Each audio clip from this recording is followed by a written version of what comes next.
Great to see you tonight. We will have this evening an opportunity to discuss a little bit further things that every member can have a part in.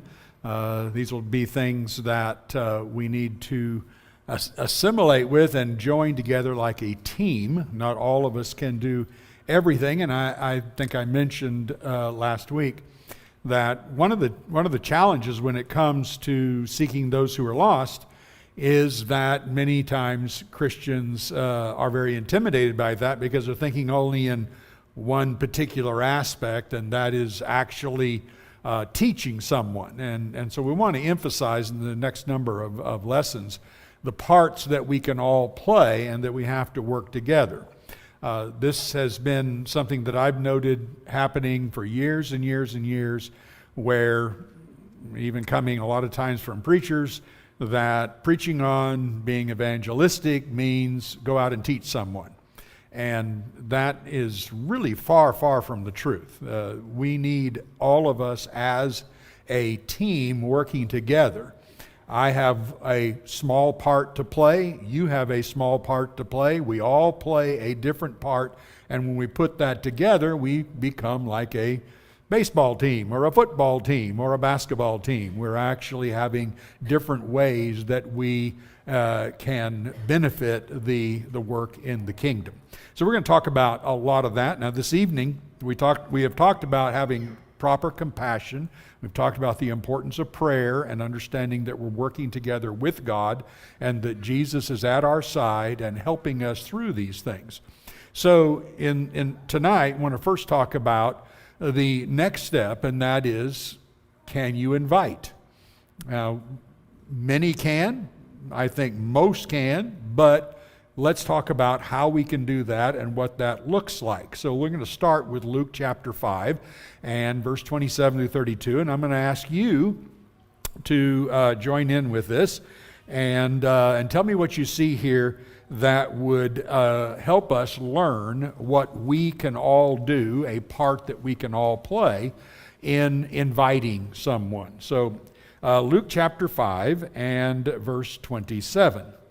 After this, he went out and saw a tax collector named Levi sitting at the tax booth, and he said to him, "Follow me."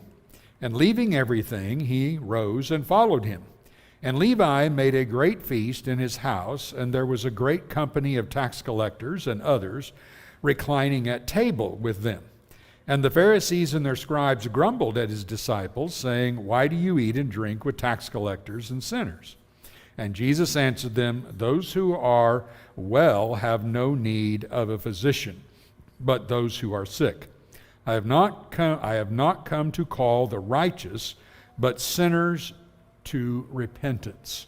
All right, probably a number of things in there that you might be able to see that helps us understand things we could do to fulfill the role of actually inviting. So what are some of the things you see here as that was emphasized, whether by Luke in the context, by Levi, or by Jesus himself? Yes, Chris. He went out to a place where Christians Okay.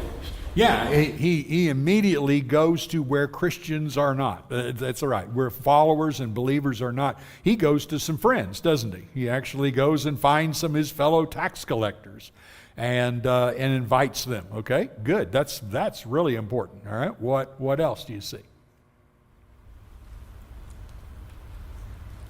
Michael. It was not an invitation to go to church. It was an invitation to follow him. Very good, very good. Yeah, he doesn't go out and say, "Would you guys like to go to the synagogue? Or would you like to go, something like this, do some formal, organized type of thing?" Exactly. It's very informal, in fact. He invites them to an informal gathering where there is an opportunity. Excellent, okay? Somebody else. You guys are doing really well. What else here? He doesn't expect himself to do the teaching. He doesn't actually even know much. He invites someone else to carry out what he carries out. Yeah, it's pretty amazing how immediately Levi isn't even thinking about himself per se. He's actually thinking about all kinds of other people as well. So he immediately looks outside of this and recognizes a need even in others. And he doesn't know anything. Like, he's just been called. What does he know? Now, he probably is a very faithful Jew in a lot of ways, but he's not in a great class of people at the very least. But there's not much he knows, and he knows he's not going to be the teacher here, but he knows who can be the teacher. That's a great point. Okay? Somebody else. Yes, Wayne. Sometimes the most hated people become the best Christians. Yeah, that's right. These people are really hated. Good. Just as Crystal said, it intimated too. He goes to what he calls sinners. And when the scripture refers to that contrast here, he's talking more like open sinners, not religious people. Let's stop on that a minute. Why would people who are openly sinful, a more logical person, or maybe the more successful person, or I don't know how to even say it, the better person? Everybody should be should be offered the gospel, obviously. But why would a sinner be actually someone we should pay more careful attention to as far as bringing the gospel to them? Christy. I think that when you go to someone else that is a Christian or someone who is from another church, they have their own ideas. They may not want to listen. But a sinner, someone who has not heard the word, maybe they're searching, maybe they're more open to it than someone who has their own, well, I know before they knew, or like the Pharisees were saying, if he would go to the Pharisees, they're not going to listen to him. Excellent. And that is, in fact, we see that often. One second. We see that often throughout the scriptures. I mean, who is Jesus most successful with? Sinners. He's not very successful with the very religious. In fact, when it comes right down to it, when the Jews, the book of John and the book of Acts continues to emphasize to us that the Jews were generally most resistant to the gospel.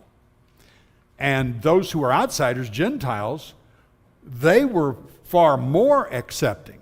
And it is one reason you see Paul on a number of occasions turning around to the Jewish audience and says, well, I gave it to you. It was necessary I offer you first, but now I'm turning to the Gentiles. And then would quote a passage from the book of Isaiah, almost always. It says, nope, we're turning to the Gentiles. And that's what he said. John's account begins with, he came to his own, and his own did not receive him.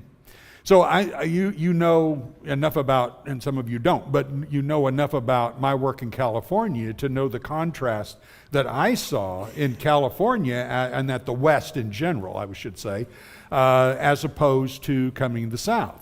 I had a lot of people tell me that, well, you probably won't get many Bible classes in Nashville, and that was wrong.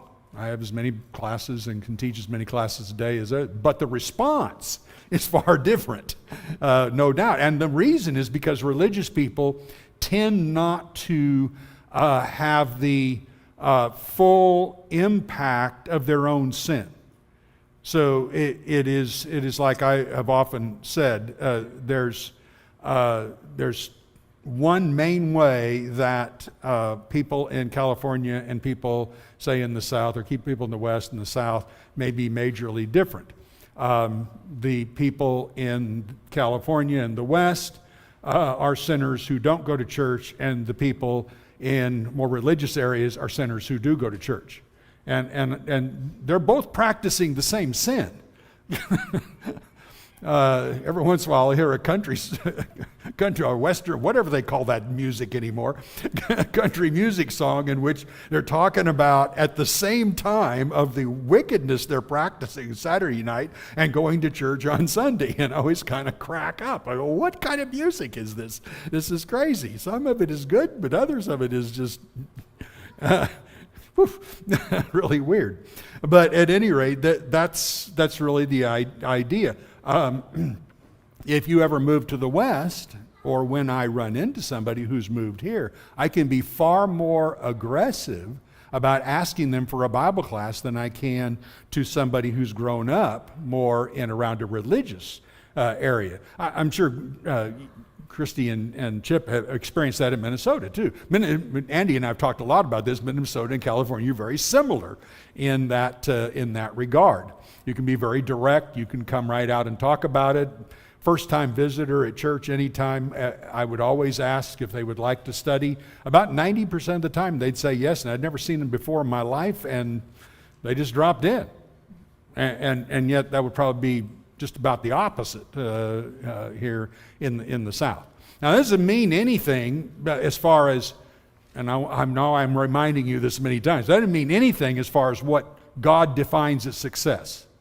Now remember, God wants us to tell people. So we're never going to get discouraged by that. I don't get discouraged because I'm here and don't baptize as many people as I did in the West. I'm not discouraged about that. I'd be discouraged if I wasn't getting Bible studies. That'd be horribly discouraging to me.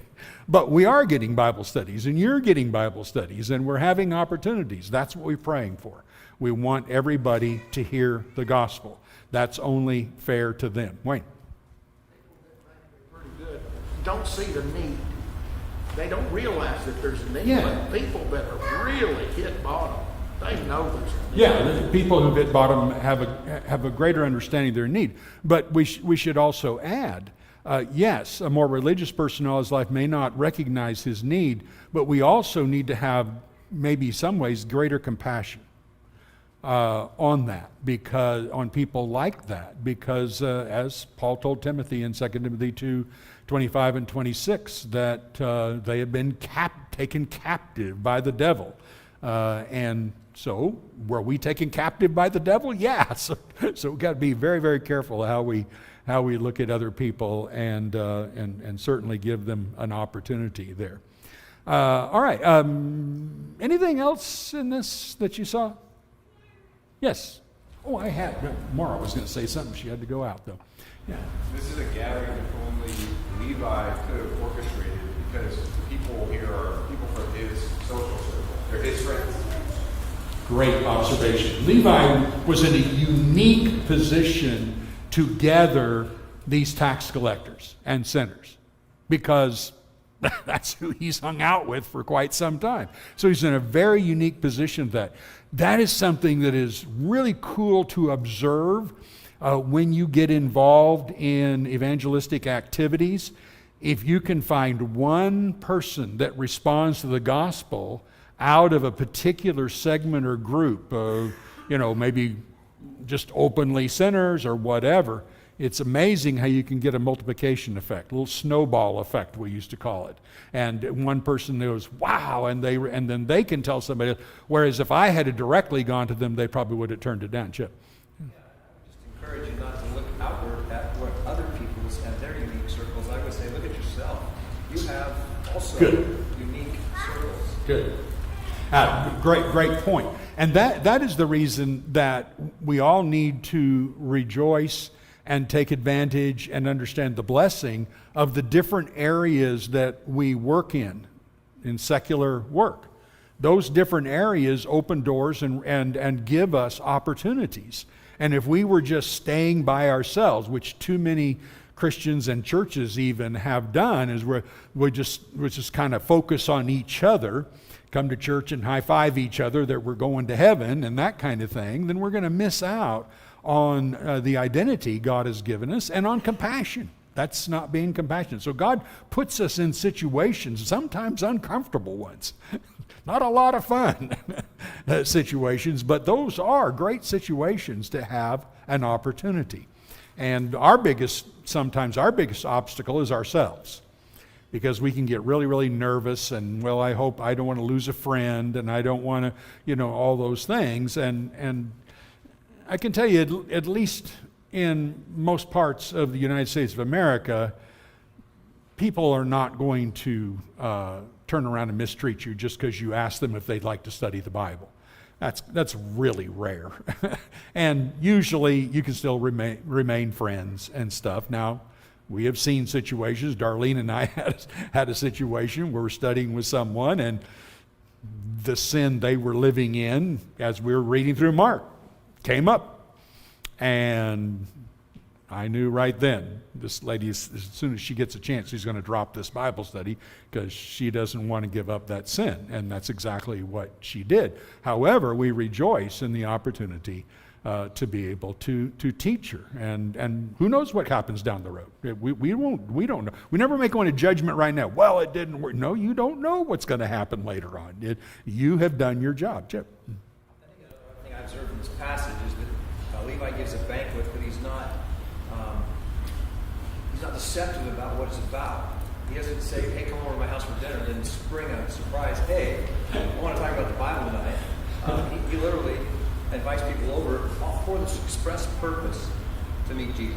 Yes. I love that comment. That is so good because this is not trying to deceive anybody. It always reminded me of some of those multi-level marketing things, and I had 2 or 3 times, and you probably have had a similar situation. Hey, we're having a bunch of people over for dinner tonight. Hey, I want you to come over. Would you come? Yeah, sure. Get over there. We're all Christians. We're happy to be together, and all of a sudden, now let's go around the room and everybody say your name and who you are and what. You're going, what? We're all Christians here. What are we doing? They'd been taught this little thing. And the next thing you know, we want you to buy whatever and become the salesman for whatever. And, oh boy. Yeah, we don't need to manipulation is out. Do not try to manipulate. And we'll talk more about that when we talk about teaching later on. Okay, good observations there. Really, really important. I've just jotted down a few of what I saw, but you guys have added even better things. You see how proactive Levi was. He has an opportunity. Instead of just having a private dinner party, he could have went, I got Jesus all to myself. He could have easily done that. I think that might have been the first thing I thought of. I don't want a bunch of other people around. I got some questions. But he doesn't do that. Yeah, that's what Nicodemus is like, coming by night. I just want me and him. That's the way it is. And you see this meal together. Meals together draw people. You ever notice how many meals? You see dinners all the time, all the way through Scripture. And it's not only that it is a foretelling of the great supper at the end, but it is a mention of how Jesus brought people together, and that's really important to see that closeness. And Jesus came to call sinners, as we've talked about, and then understand that we're salt. Salt, as many people have said in writing about evangelism, salt has to come out of the salt shaker for it to be worth anything. And so we are salt. We have to touch. We have to touch others in order to have opportunities. If we don't touch others in getting a type of relationship where our lives are mingling in some way, then it's more like tossing verse bombs at people, and that doesn't really work. Okay? Anything else there? Very good. All right, let's move on from there then. And I want to mention to you 2 scriptural approaches to inviting. And one is a more personal approach, and one is an impersonal approach. We'll see where the mistakes are in each of them in a second. But first, let's just define these, okay? So an impersonal approach is more of an approach where you're inviting people like Philip did with Nathanael. Come and see. Philip isn't actually personally in teaching Nathanael. Come and see. Evaluate for yourself type of thing. So an impersonal approach would be like Jesus preaching to multitudes in Matthew 13. And then it went from impersonal to personal when some came into the house and said, tell us more. And then Jesus is teaching more on a personal level.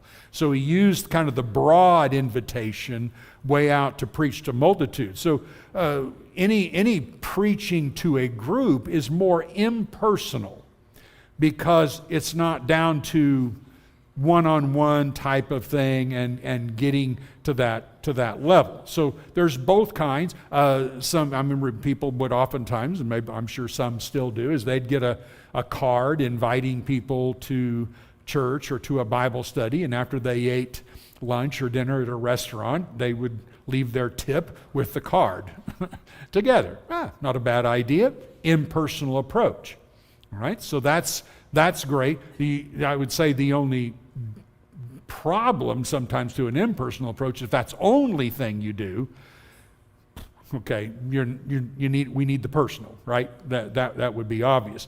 Jesus, as the passage that was just read for us by Harrison, we see this come and see type of thing. You come to a more personal approach, and this is more private, a personal type of study. Maybe one or two Christians teaching someone who's seeking. You're getting down to that personal touch here, all right? So those are two, and as you can see, even with Jesus using both of them, Paul used both of them. Everybody in the New Testament is going to use both sides of that. So both are certainly good, scriptural, and important. We want to, though, discover what are the advantages of both. So what would you say are advantages of an impersonal approach to inviting? Yes, good. That's excellent, Lane. I was wondering if anybody would think of that. That's really, it takes the personal pressure off that. It's much easier to say, hey, I'm having a bunch of people over Friday night and we're having a little Bible study. We're going to read through, a particular, we're going to read through the Sermon on the Mount and talk about it. I thought of you because I really like our friendship and stuff. Wondered if you would like to come. That's people love to do that. They go, yeah, I'll come to your house. Might be a little different if you said, would you study with me? Then wait a minute, I'm not sure I know you well enough to like that question. We usually have to our touches have to be a little more closer before someone is trustful of us. I probably mentioned this before, but Harold Comer, who was an excellent evangelist throughout the last half of the 20th century, Harold, in talking about this, would say, if you're in the South, as Harold was, especially in Alabama, he says, if you're in the South, you need up to 12 touches sometimes with someone. Now, you can do 12 touches in a month, but he would say 12 touches before you can get kind of personal. Okay, I thought that was interesting. In California, I needed one touch. Hi, how are you? Where are you coming from? And nice to have you today. Do you have interest in Bible study? Yes? Okay, well, let's go. there we go. So but that's a little different. So the advantages of impersonal approach is it takes the pressure off. That's exactly right. There's a lot of, in fact, let's see, I probably put that, easier and less intimidating to the inviter and to the invitee. Some people are pretty comfortable about doing that. Others would be more uncomfortable with making a more personal invitation. Can you think of something else? Advantage then of, let's see if I had anything else there. Yeah, another advantage. Large groups of people can be invited at once. You're inviting a lot of people. Chip. A real practical opportunity for that is to invite someone to hear Eric Warlock when he comes to ours. Yeah. So, just like Eric talked about the atheists that he invited to personal studies, and it was a more broad thing instead of just looking up one atheist and said, hey, you want to go at it in a discussion, That's the way the atheist might feel about it. But yes, and he was very successful in doing this. There's a lot of advantages in that, and the other is that large groups of people can really be invited at one time. And what would you have to do after some of those meetings? Well, I've got to hope and pray that maybe somebody is interested in a personal Bible study, or maybe I see someone who has a lot of questions. And what I would do when we would do neighborhood studies is I would simply, when somebody started asking me a lot of questions, I'd say, why don't we just get together where we can talk about your questions easier instead of doing it in this group setting? Yeah, I just want to clarify what I meant by what I said. You misunderstood. Oh, okay, I'm sorry. I didn't say, pointing out, I wasn't making an example of what Eric did.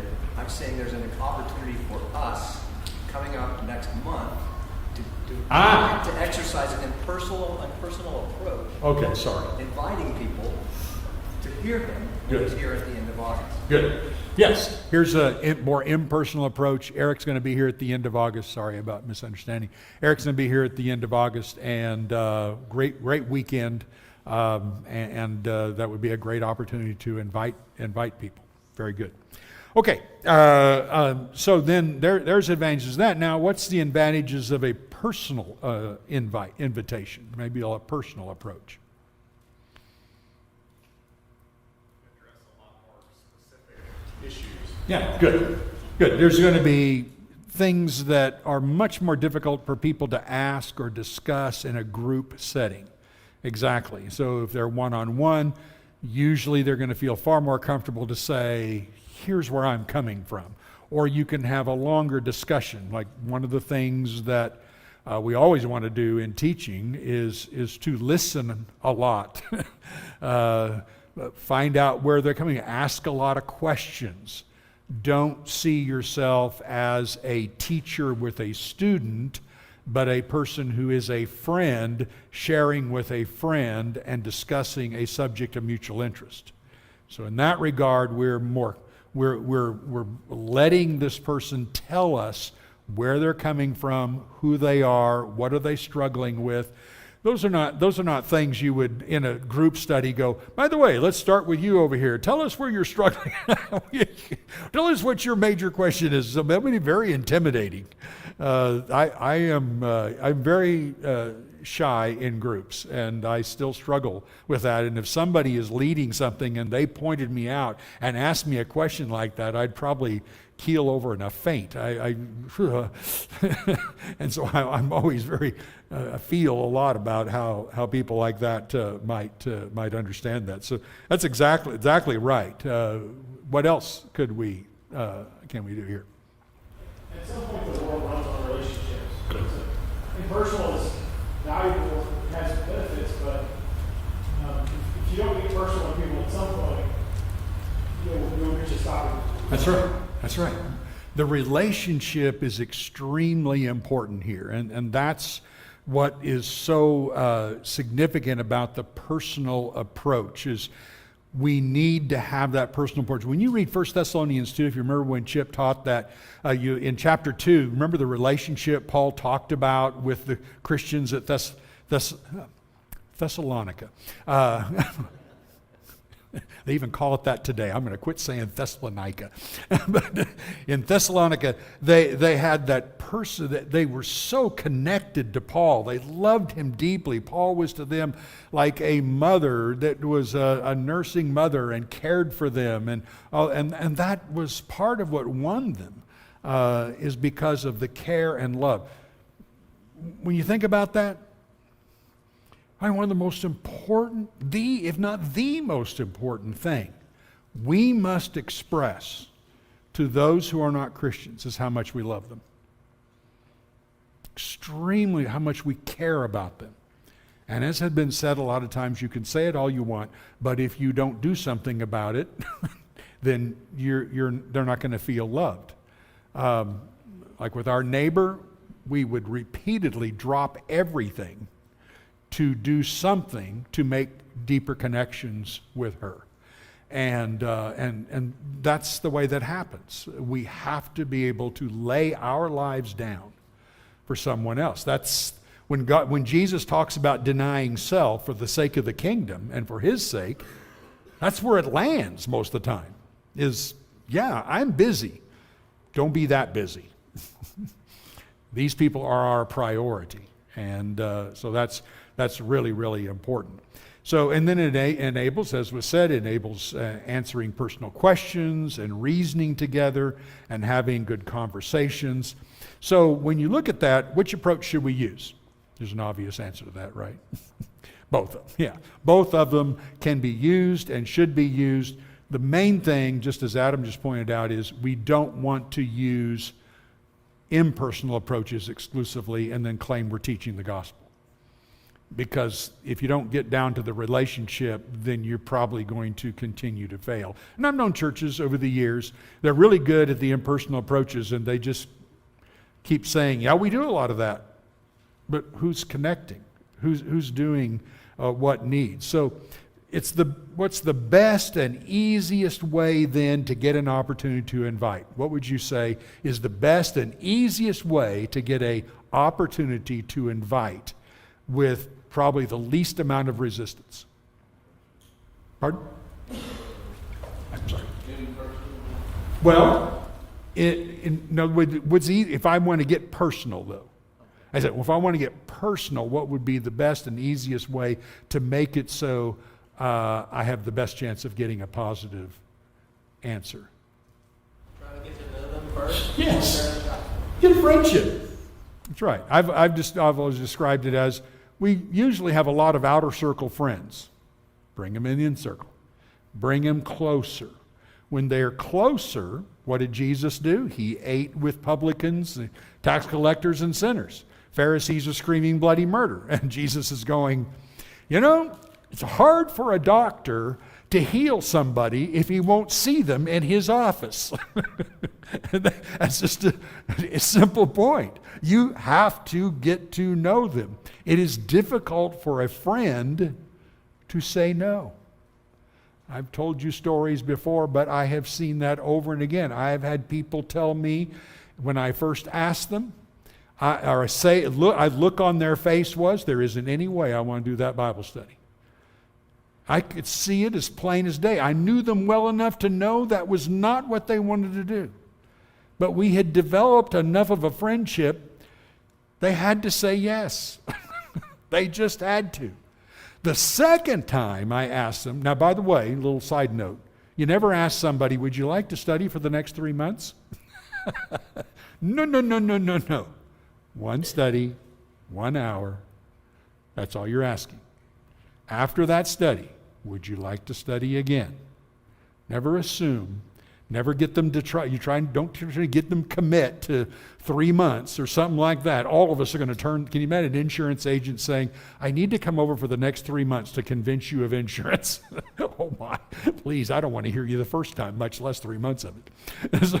So understand how people are hearing that. But one study, and 90% of the time, if not higher, would you like to study again? Now the answer is yes, and the eyes are bright, and the eagerness is there because they've discovered that I'm not trying to pull the wool over their eyes. I'm not trying to get them to do something that's uncomfortable. I'm just trying to get them to know God. And it's really cool. It's really fun. And that is critical. So that is as important to understand, which then begs this question. Do you need any more friends? No. That's right. We're all going, why don't we need any more friends? Because we got all of us. And aren't we all I know I am, and all of us are a little frustrated because we don't get together very much. I mean, it's like, I think about, well, if we had everybody over, or if we had just two to three people of the congregation over at least once a week, how long would that take? All 52 weeks, probably. And so it's an overwhelming thing. We love to be around each other. So what's the struggle with, do you need any more friends? Yes, you're reading my mind. The struggle is obviously if we concentrate on us and our friendships exclusively, then the lost are going to stay lost. And that's a great, great danger. Something that we have to be very, very aware of. Jesus did what here? He went and ate with publicans and sinners. That's what he did. And he got those connections. And the Pharisees and scribes, they had a fit about it, and that's not the only time they had a fit about it. Tell you a brief story. Not sure I told you this, but I don't think I did. I was holding a meeting a number of years ago in a part of Oregon, and I think I did tell you this, but in case you forgot, and in case you haven't heard it. Anyway, there was a group, maybe you remember, there was a group of elderly people in the church that would eat breakfast together every Thursday, and they would always go to a restaurant that had a big back room and all of that, and they had a lot of fun doing that, and they invited me to come the week I was in the meeting. So I went, and they shocked me by at the end of it, they said, "Barry, why don't you just stand up and tell us a few things, anything you want." And I went, "Oh, okay." So I said, "You have a great opportunity here. All of you are retired. There was almost all of them were still couples, hadn't lost their spouses yet, things like this. And I'm sure you have a lot of friends that you know and have met in your neighborhood and other places. This would be a great opportunity. Invite them to come and join you for breakfast." Simple. They had asked me to come that week to talk about evangelism. And I said, here is one of the greatest, simplest things you could do. Just ask them to come to your breakfast. You'll get to know them better. They will feel it. It will open the door for a Bible study. Nobody said a word. I thought I had just dropped a bomb on them.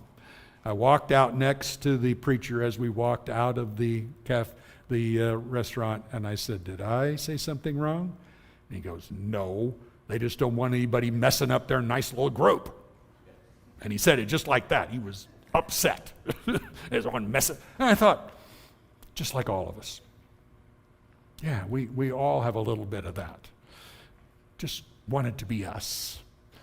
And that's not how Jesus handled that. Okay, that's a good place to break. We will talk next time. Can you be a co-teacher? So that's where we'll go from there, and we'll hit some other things a little more rapidly than invitation. But you might be thinking about what that will be about. So let's get ready to sing a song, and if there's any way we can help you, we all have needs at times. Please take this opportunity to let that be known so we can pray for you or help you in any way that we can. While together we stand while we sing.